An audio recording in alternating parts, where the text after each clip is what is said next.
So this one is on how men cannot be victims. This isn't according to the law, this is according to public bias.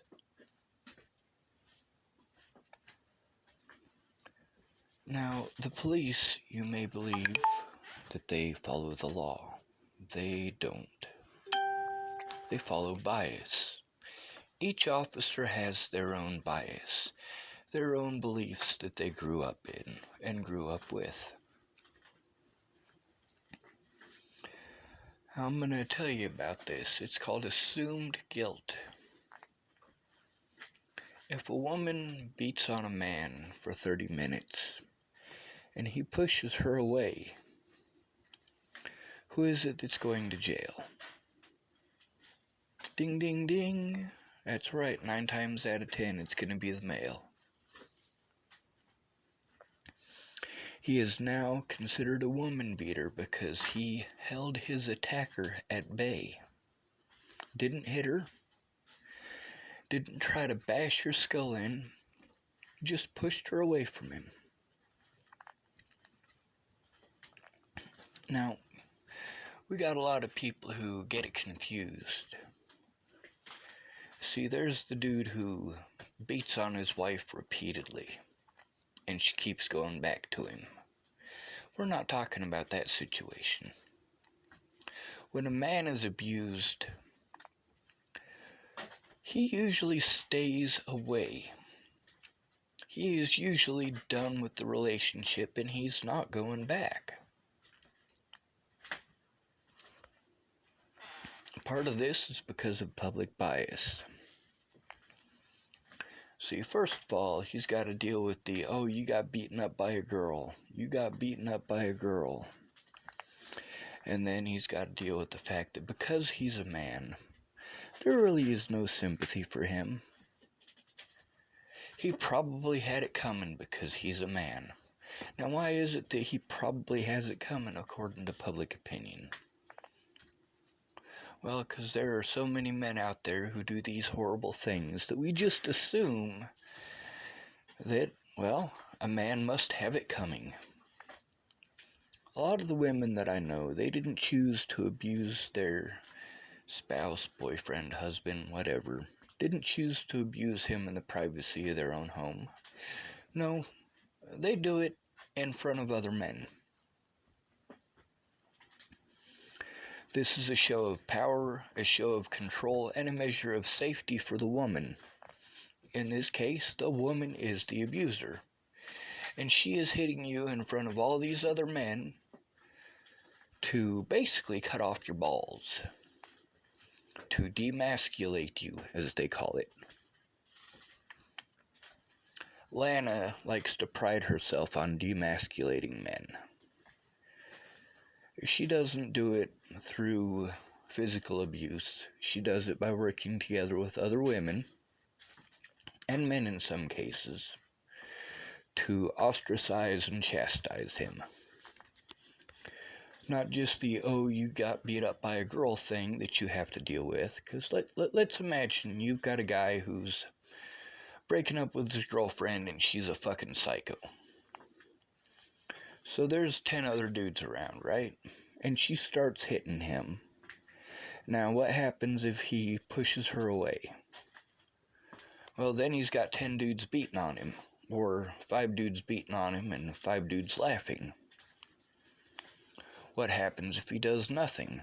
Well, then he has to deal with the, oh, you got beaten up by a girl, you got beaten up by a girl.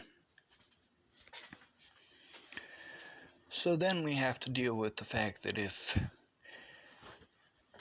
see, a man doesn't want to come forward because he doesn't want to deal with that. But if he does have a situation that is so dire that he is going to the police and trying to get their help, he gets things like, you need to just man up, or I have real police work to do. That's how a man is treated. Is that to say that all officers are going to treat him like that? No, there isn't. But there's enough of those officers who are going to treat him that way that he really needs someone to go in with him. Now, I don't recommend this just for men. I recommend this for anyone who needs to make a police report. Have someone go in with you.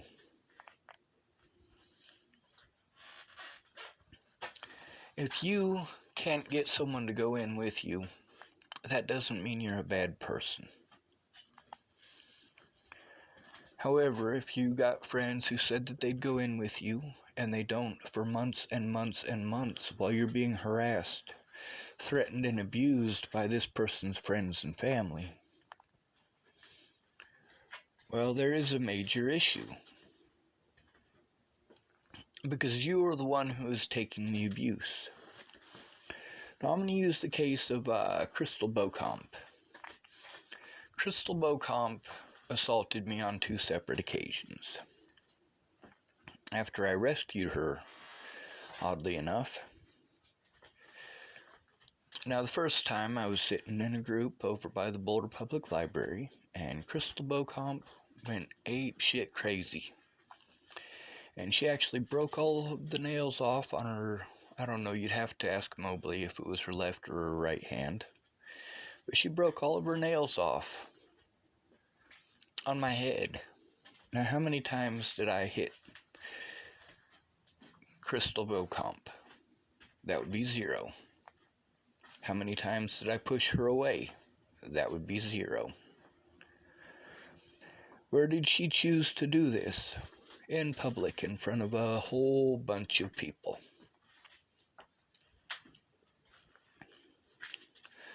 Now, later on, I found out that Crystal Beauchamp was raped by a Boulder police officer. Right after she had a kid. This is pretty messed up. So she tried to turn that officer in, and they gave her the mentally ill treatment. That is, they dragged her in under a mental health hold and injected her with drugs, and she didn't come back quite right. She came back very hateful. That might have been right around the time that she tried to break all of her nails off on my head. Now, with the case of Natalie Bollinger, here was my issue. I left Virginia. I didn't want to be around Natalie or Alicia. I still care about them very much, but I'm not wanting to be around them. It's obvious that Natalie isn't going to get off of the heroin. It's obvious that her sister is nuttier than fucking squirrel turds. And I didn't even make it out of that state before the police broke my vehicle. Now, this is something that police like to do. Many police like to do this. They will just assume your guilt, and they will pull all sorts of little cheap shots because they assumed your guilt. Oh, he's a woman beater. He's a woman beater. He's a stalker. He's a this. He's a that. So it must be okay for me to break these things, and my fellow police officers will cover for me. Just like the druggies do.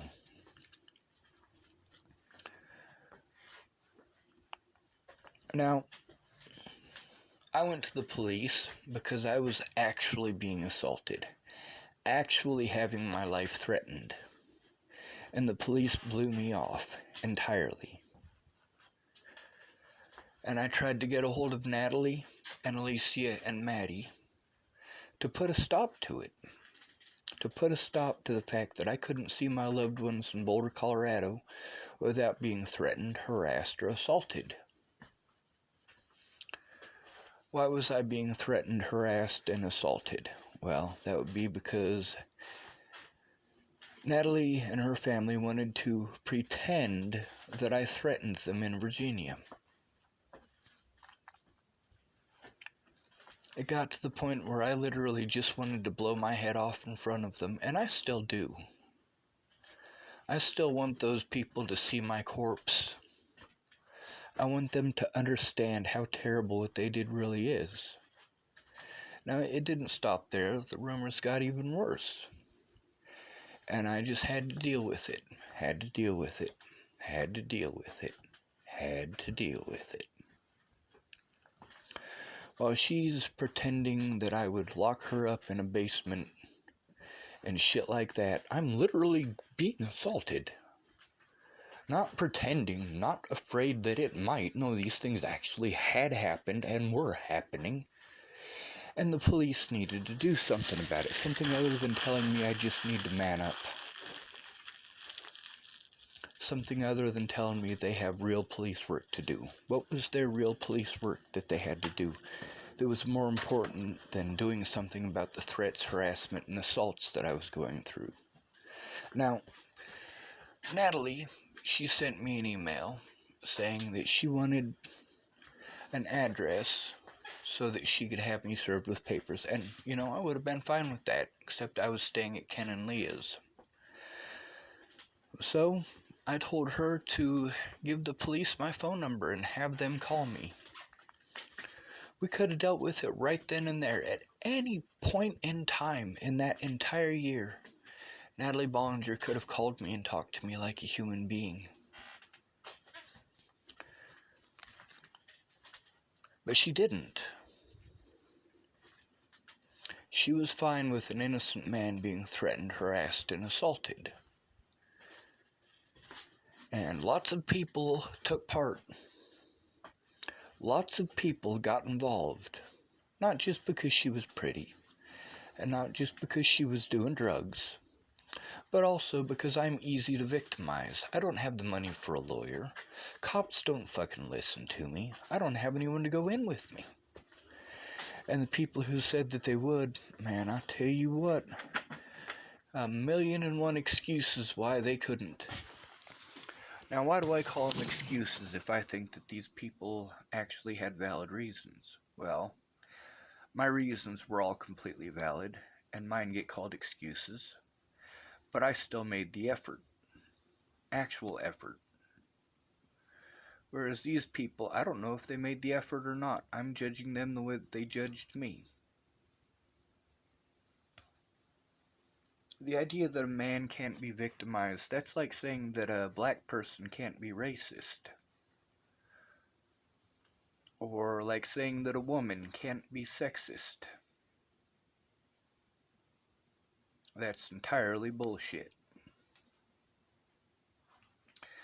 Now, one thing that y'all may not believe, I'm actually pro-feminism. I'm not talking about this man-hating lesbian stuff that we keep hearing about. I'm sure you guys have seen the movie Chasing Amy. Yeah. Man-hating is entirely different. That's sexism. Feminism is not sexism. It's fighting for equality. But the other thing is, men need equality too. Women need to be held accountable for the things that they do. Women are 3 times more likely to be stalkers. They are more likely to get their friends involved by a lot. And it's okay. A man is expected just to take it. He's a man. Of course he's expected to take it, right? Well, I say that that's wrong. I say that's the wrong mentality altogether. See, here's the thing. When Crystal Beauchamp was assaulting the fuck out of me, some lady actually got on her phone and called 911 and the cops showed up. But instead of the cops taking a report, and believe me, Crystal was trying to make them, but they already knew what the scoop was. They already knew that I had been the one who was assaulted, and they already knew that Crystal was the one who had assaulted me. So they did everything in their power to ignore her. They even went and arrested an old homeless dude so that they didn't have to take Crystal in. Imagine that. They knew that this woman, who is literally trying to tell them about this dude that she just beat up, they knew that she was the one who assaulted me. She was the only one down there with pink hair. They knew that I was the one who was assaulted because I had blood on my head.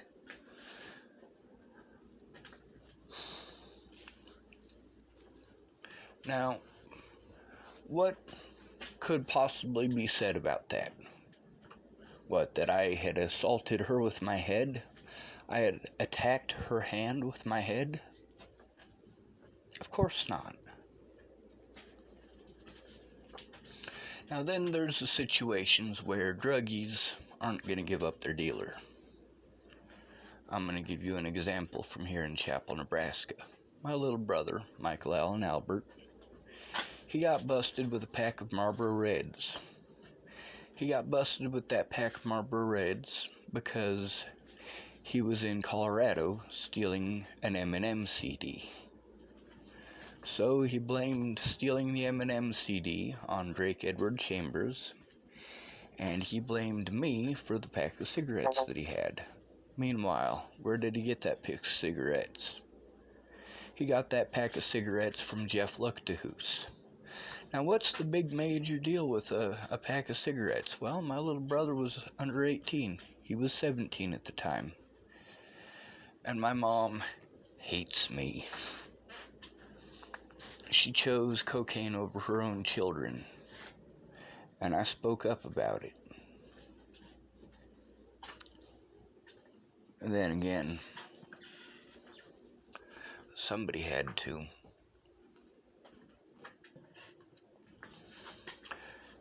Whenever it comes to a scapegoat in the family, it's usually the honest one.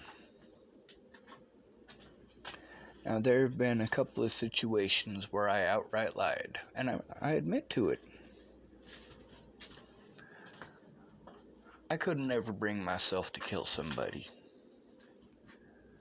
But as scared as I was of Ted Bollinger hurting Danica, or Rose, or Alicia, or anybody else for that matter, with the shit that he and Alicia pulled at my grandmother's funeral, you goddamn right I threatened him. I said if anything happens to Alicia, or her siblings, or Danica Garner, or her kids, or Rose, or her kids, or Shelley Campbell, or her kids, that I'd kill him. And yes, I did say that. So, they removed my YouTube channel entirely from the internet. Woohoo! It'll take an act of God or a court order to open it back up again. Now, most of what was on it was me begging Alicia and Maddie to come forward and tell the truth. But you can't expect addicts to come forward and tell the truth.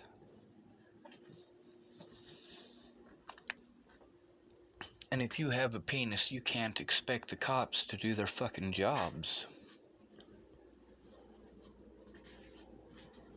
See, here's the thing. If you go in by yourself, then it's your word versus the police officers. Now, if they call you mentally ill, then it's not your word versus the police officers, because nobody gives a fuck what you have to say. You're mentally ill. So it's okay to treat you the way that Crystal Beauchamp was treated when she tried to turn in a Boulder police officer for raping her.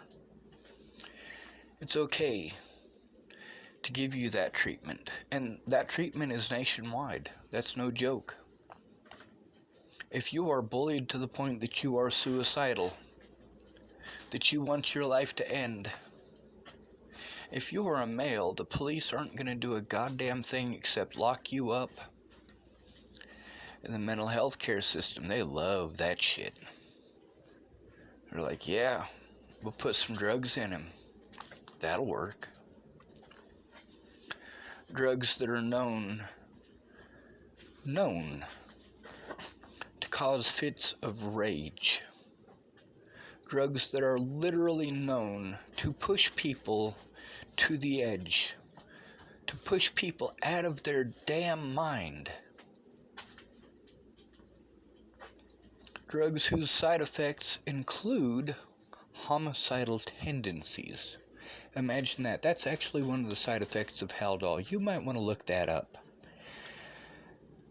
Haldol is what they use to sedate you here in the United States. Haldol and Ativan, and now they have a special drug that you guys might have heard of from the streets. It's called ketamine, and yes, they injected me with all three of those. That's the treatment that you get when you try to turn in a police officer, especially when you're homeless. And then they make fun of you when you say that you want their superior officers there so you can file a report against them. They say you'll have to get a lawyer when you get out, with a big old shit-eating grin on their face.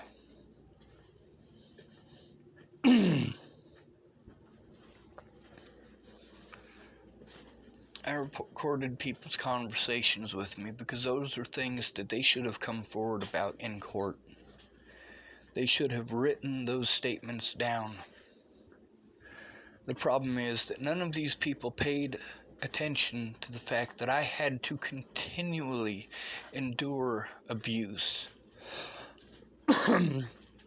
Physical, financial, and mental.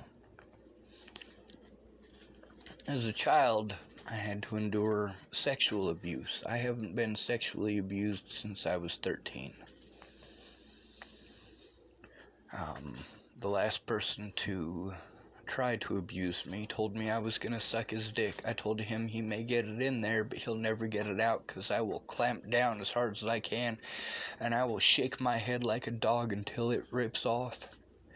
The only satisfaction that he'll ever get out of putting his dick in my mouth is knowing that eventually I will have to shit it out.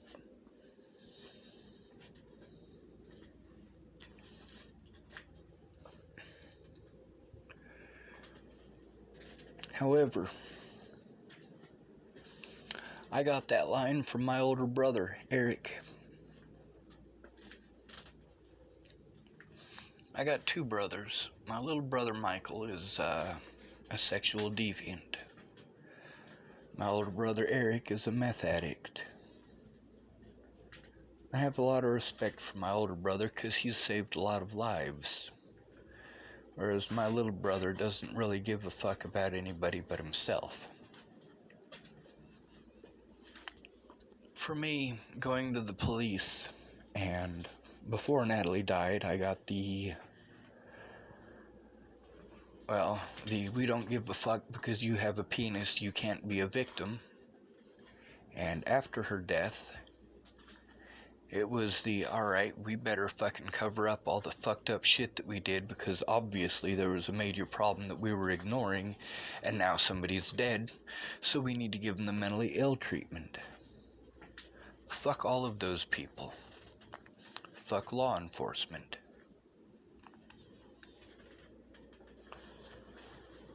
You guys don't like my tantrums, as you call them. You know what? The first at least 5 times that I spoke to Sheriff DaCosta and his deputies after Natalie died,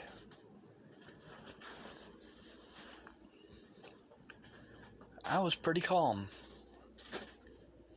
At my grandma's funeral, I was decidedly not calm. That was a very harrowing experience. It was very scary for me, and I was afraid that something terrible had happened to Alicia.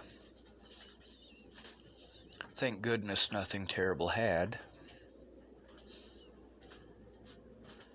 But the fact is, Graham should not have spoken up for me.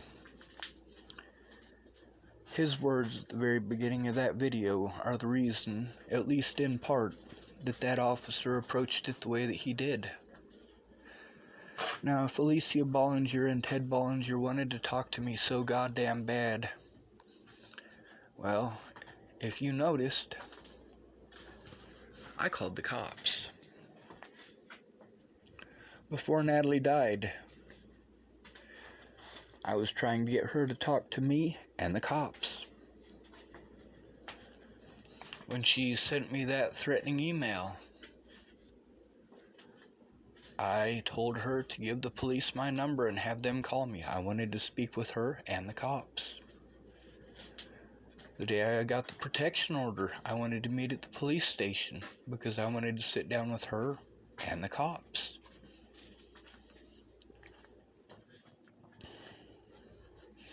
When Ted Bollinger was pulling his bullshit with Alicia's account on YouTube, I wanted to speak to them and the cops. The cops didn't give a fuck. And because the cops didn't give a fuck before Natalie was killed,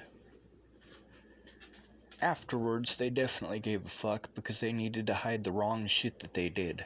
Now, there's a big difference between when you go in with somebody and when you go in alone. When I went in with Molly Smith to have Officer Hahn take my report, he remembers that.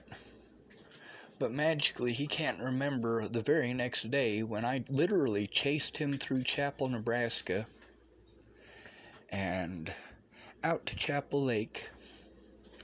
And he got out of his vehicle and told me he already took my report, got back in his vehicle, and left. So, I broke the law. I went squealing up and down Main Street in Chapel, Nebraska to try to force somebody to call 911 so the cops would have to take a fucking report.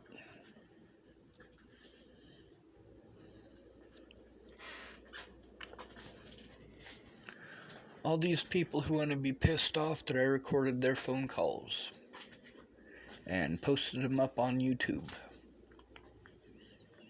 You know, if those people had actually kept their word, I wouldn't have had to do that. If those people had kept their word, written those reports,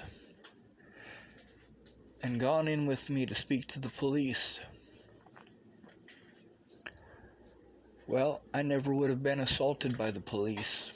I never would have had to endure the mentally ill treatment. Then again, I didn't have that support because I have a penis. These people all assumed that I could take care of it myself because I have a penis. Meanwhile, before Natalie died, I spent over a year being threatened, harassed, and assaulted by her druggy friends. Druggy friends. Fuck the police. Now, when it comes to feminism, I do believe in women's rights. I believe that men and women should have equal rights. But that includes equal punishment.